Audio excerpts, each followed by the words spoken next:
মোহতারাম, তাসাউফ এবং মানসিক স্বাস্থ্য তথা তাসাউফ কেন্দ্রিক অবসাদ, উদ্বেগ এবং আত্মনিয়ন্ত্রণ, এই তিনটি জিনিসকে কন্ট্রোল করা, এই তিনটি জিনিসের উপর প্রভাব বিস্তার করার ক্ষেত্রে তাসাউফের কার্যকারিতা কীরকম?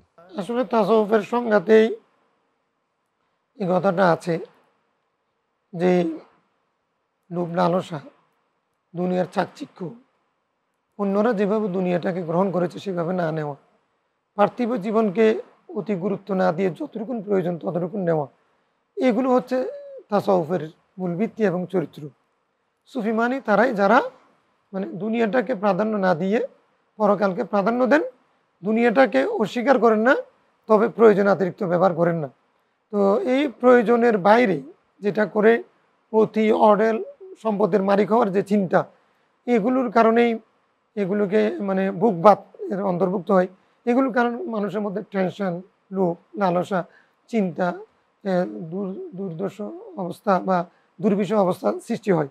এই জায়গার মধ্যে তাসাউফ যেটা কাজ করে মানসিকভাবে মানুষকে শক্তিশালী করে বা মানুষের কষ্ট থেকে, মানসিক কষ্ট থেকে মুক্তি দান করে, সেটা হলো এই যে একজন তাসাউফপন্থী মানুষ, তার মধ্যে লোভ থাকবে না, হিংসা থাকবে না, বিদ্বেষ থাকবে না, তার মধ্যে আরেকজনের প্রতিশোধ নেওয়ার মানসিকতা থাকবে না।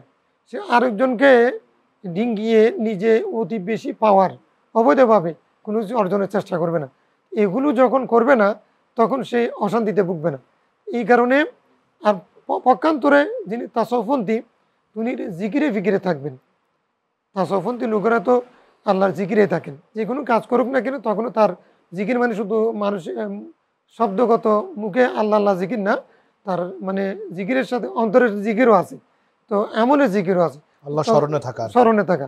আমি যে কোনো কাজ করছি তখনও আমি চিন্তা করছি এটা আল্লাহর রহমতের উপরে ভিত্তি করে আমি ইনশাল্লাহ আমি কামিয়াব হবো, ইনশাল্লাহ আমি এই বিপদ থেকে মুক্তি পাবো, আল্লাহ আমাকে মুক্তি দেবেন। এই মানসিকতা লালন করা এটা একটা জিকির।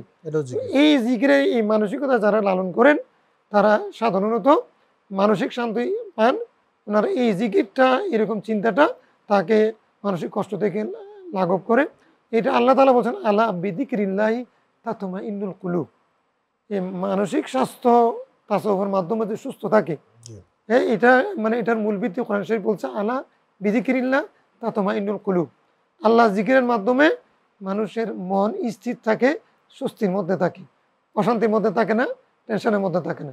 অতএব একজন তাসাউফপন্থী বা সুফিবাদী মানুষ যিনি যার মধ্যে লোভ, লালসা, হিংসা, বিদ্বেষ বা প্রতিশোধ নেওয়ার মানসিকতা থাকবে না, সেই ব্যক্তি।